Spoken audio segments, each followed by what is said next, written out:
Where do you see the rise? Is there a rise in the employment scalability? First thing, the need of more and more CXO level hiring, and how do you see that trend going further? The trend is going amazingly well, and from here it will only accelerate. 1.5 years before, we used to have a requirement of 4 to 5 CEOs or CFOs in the entire year. Okay. As a company in FutureGate, as we speak, we are working with almost 12 companies who need either a CEO or a CFO, and this is literally pan-India. So I've heard that almost 70 to 80 lakh people in our country joins the newest workforce annually. So where are these entrant level of people join? Which are the roles they are actually seeking out? So the freshers, so if you talk about the recent trend right now, there are 3 to 4 sectors where the demand is very, very high. But at the end of the day, as we all say, that whichever business you are in, even if you are in a job, you know how to sell. Yes. So that will always remain a trend. So because of overall demand, the rise in the aspiration level of the Indians, and overall positive and transparent regulatory framework, the real estate is on a boom and it is here to stay. So one of the data suggests that we have seen in the past 6 years, we have seen 78% rise in the women joining the workforce. What is your take into it? I'm amazed to see that result, but what is your take into it? So this is probably the healthiest trend ever.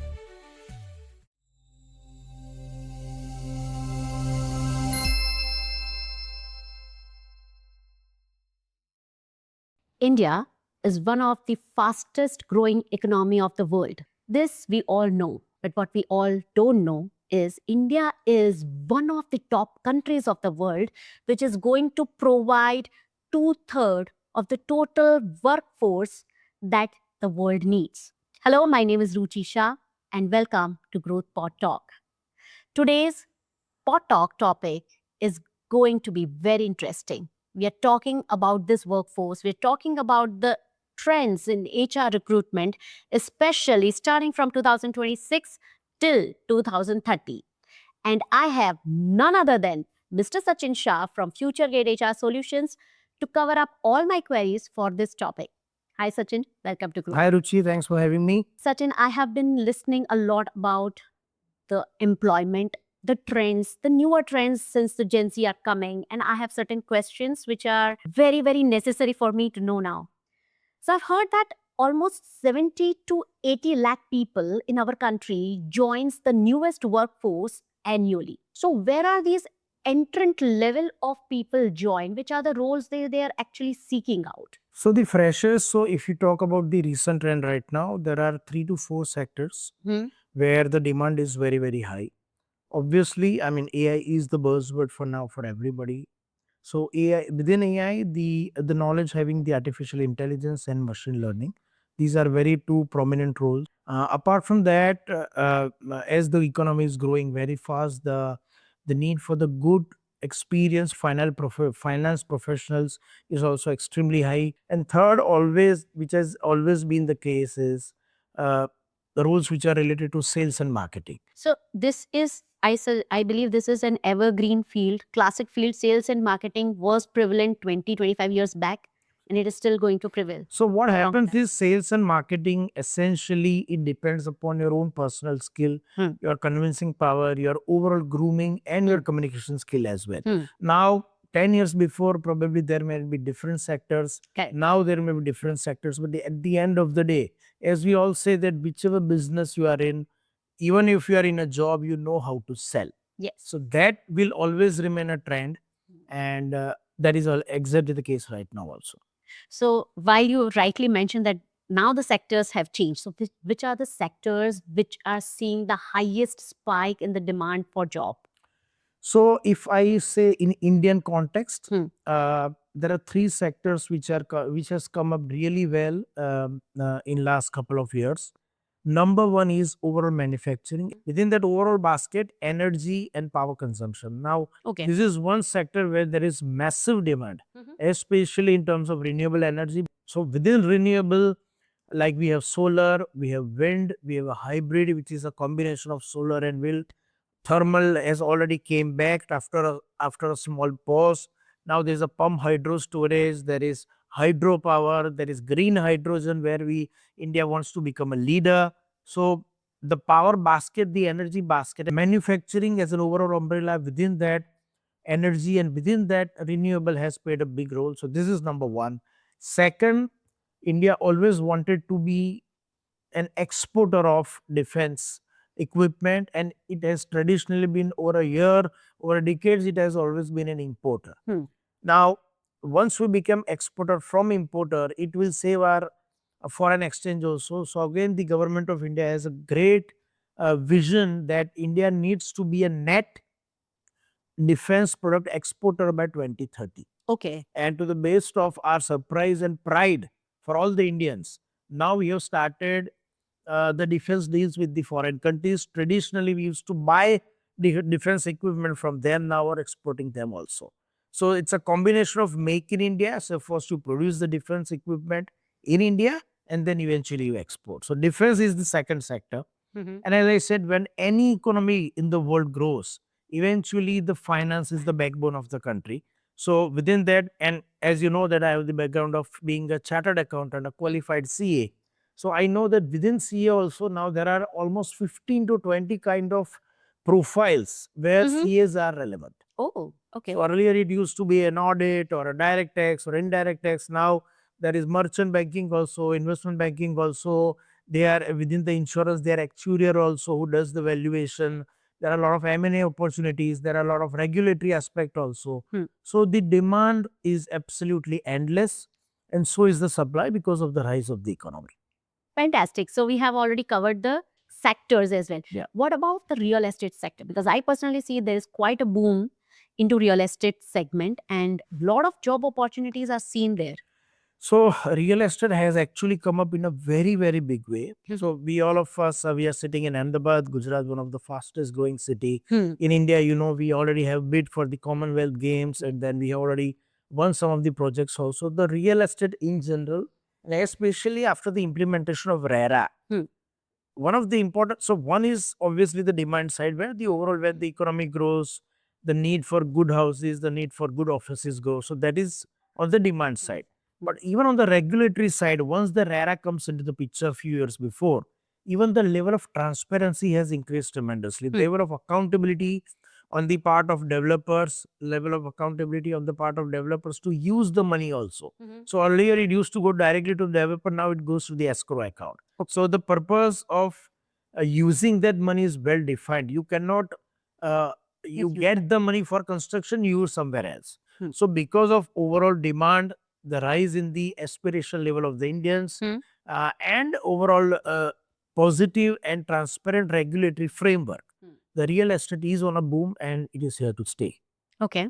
So then we are likely to see the rise for the real estate also from 40, somewhere around it. It is the net employment outlook suggests that real estate accounts for somewhere around 38 to 40% of the total employment. So do you feel that it is going to rise So why? beyond that? So definitely yes, emphatic yes. And why? Because real estate affects so many industries. So once you became, or once you want to make a building, be it a house or you know a office or even a farm or a weekend villa and all that, just try to understand how many sectors are positively impacted. You need cement, you need steel, you need architects, you need engineers. So there is a, so basically we all know that real estate is known for huge employment opportunity given sector, and the rise in this real estate sector basically directly impacts so many sectors, and it can be huge contributor to the GDP of the country. Absolutely. As well as employment opportunities.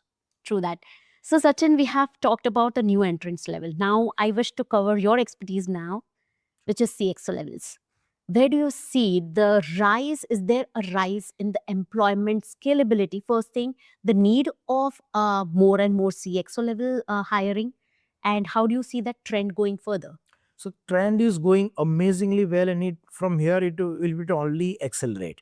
And I can tell you the reason, because of this whole startup India movement and entrepreneurial spirit, the Shark Tank, arrival of Shark Tank, and now people used to see the serials before, now they are more fond of Shark Tank and all that. So that overall business friendly environment, the overall atmosphere, the overall hope that the government has given, and ease of doing business. So because of that, obviously there is a lot to be done yet, and there is always a learning curve.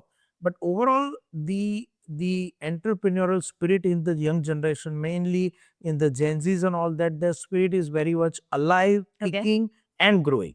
Now, because of that, what happens now? You see number of cases where somebody or any professional might have worked for 3 years to 5 years in any corporate, and they want to have to jump to the startup. So because of that, what happens is that you have more companies, and if you have more companies, you have more corporations, you have more startup, you need more leaders also. Correct. So CEOs and CFOs, these sort of position. I mean, just telling you, let's 1.5 year before, we used to have a requirement of 4 to 5 CEOs or CFOs in the entire year as a company in Future Gate. As we speak, we are working with almost 12 companies who need either a CEO or a CFO, and this is literally pan India. So one is the pure demand because of the rise in the business atmosphere, and second, because of the culture of startup taking the risk at the early age. The rise of CEOs and CFO level position will only going to accelerate from here. True. So I have seen that more often now, people are actually not falling into legacy roles. They are more, even the founders themselves are also feeling that legacy जो है side में रखो, मेरा बेटा या बेटी जो भी है उनको हम founder promoters की positions पे रखेंगे, but CTO has to be the one of the most experienced one, CEO, CFOs.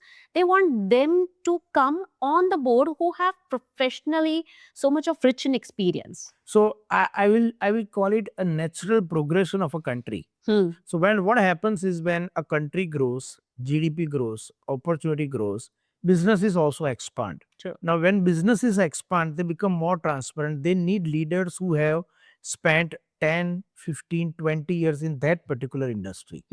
Right now, even the promoter has become more because now they see the wealth creation. If you see, Yes. purely because of my investment banking background before, I can tell you, earlier there used to be a trend where people show lesser profits. Okay, they want to save the tax. Now the game has changed into a valuation. So the more profit you show, eventually you go to the SME IPO, then a main board, you get 40-50 P multiple, and then eventually your wealth grows beyond expectation. So because of this transparency trend and entrepreneurial spirit and all that, promoter also have realized that yes, we have son and daughter which needs to come to the office, to the business. But at the end of the day, if you want to scale up any business, you need professional who has expertise in that particular field. Now solar and wind power has become a great growth cycle, but then you need people at the helm of affairs. You need CEOs who have spent 15 years in solar industry, which probably a second generation or a third generation, at the age of 25, they are not in a position. True. So the promoter has also become very smart. They make sure that their kids are educated very well, whether in India or outside. So they should be smart enough to manage the professional. True. But the business has to be managed by the professionals. So that professional angle is there, that professional vision is there, which eventually reflect into profitability and their own valuation. Absolutely true. So we have talked about the financial segments as well. What about the gig economy?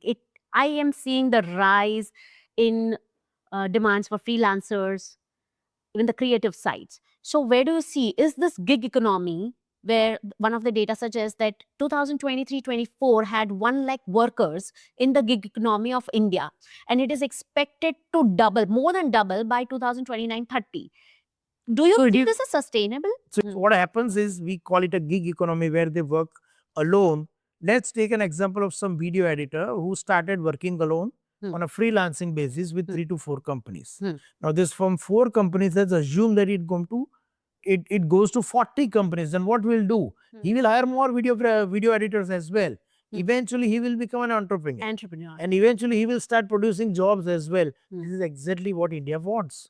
So this gig economy will eventually propel the entrepreneurial spirit.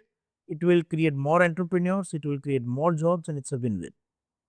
Absolutely agreeable. Absolutely agreeable. And one of the My favorite question, which I want to ask you, is women led workforce.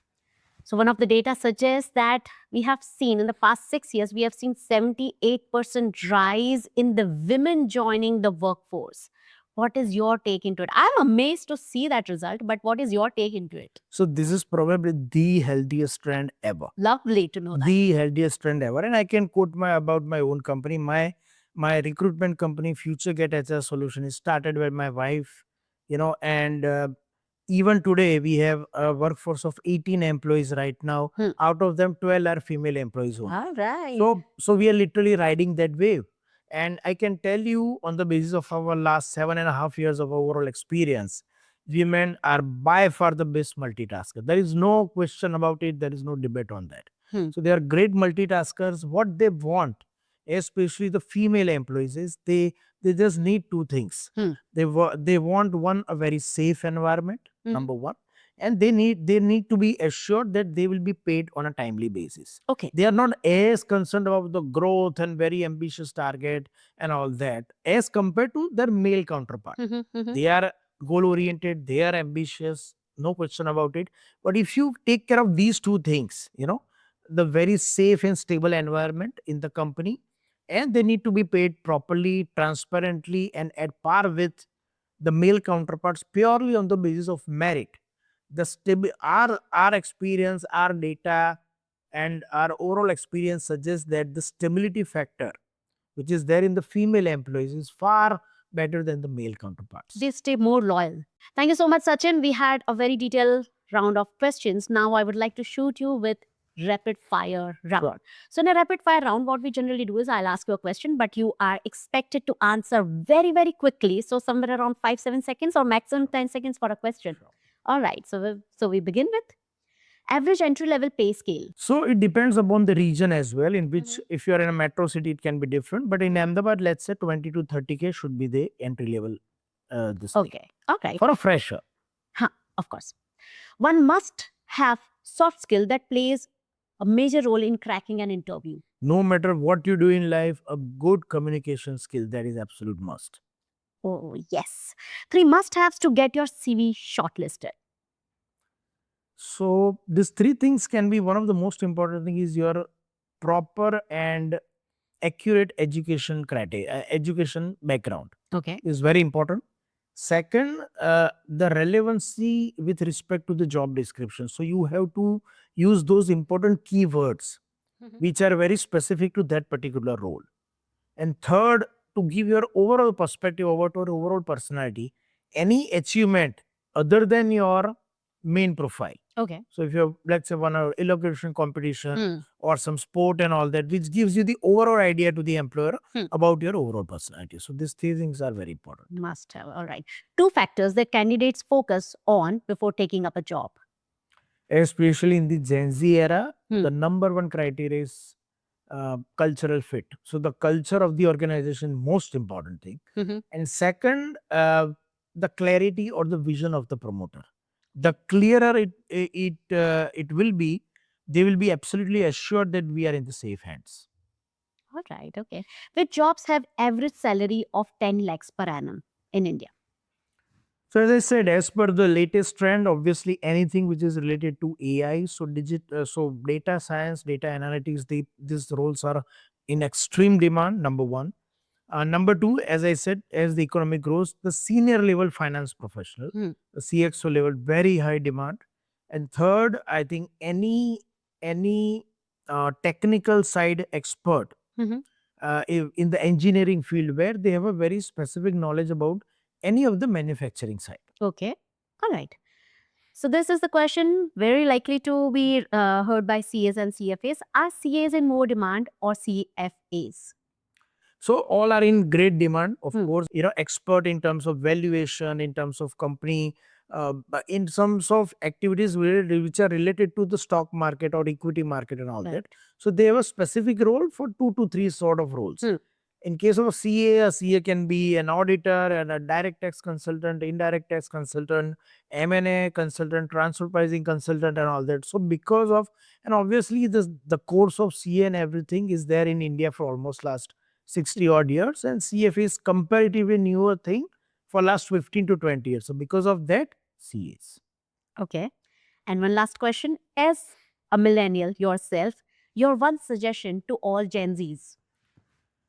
So I would like to quote a very good example of Mr. Kunal Shah, the owner of Cred. He Mhm. said, today's young people are extremely worried about their reputation where they have none. Now, what does it mean? When you are young, you are 20, 25, 30-year-old, you don't have any reputation as such. You have, because I'm sure you might not have done wonders in life. So you are in that experimental stage. That is the stage you have to take maximum risk in life. Mhm. You take risk in life, you fail, you again take risk in life, you fail.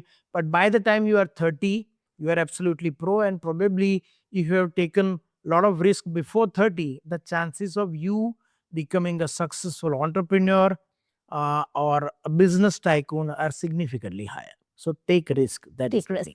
All right, Gen Zs, take risk. That's what the prime suggestion is by Mr. Sachin Shah. So here we end up the show. Sachin, thank you so much for accepting the invite and being here and sharing some of the amazing insights on the trends in 2026 for hiring. So if you are entering into a job market, you know which all skills are must, which all roles are going to be in trend for the next 4 to 5 years. So if you have a question for this topic, do write in the comment section. I or Sachin will be very happy to answer that. Meanwhile, do like, share, and subscribe to Growth PodTalk because we are here to grow along with you. Thank you. Thank you. Thank you, Ruchi, for having me and giving me this wonderful platform.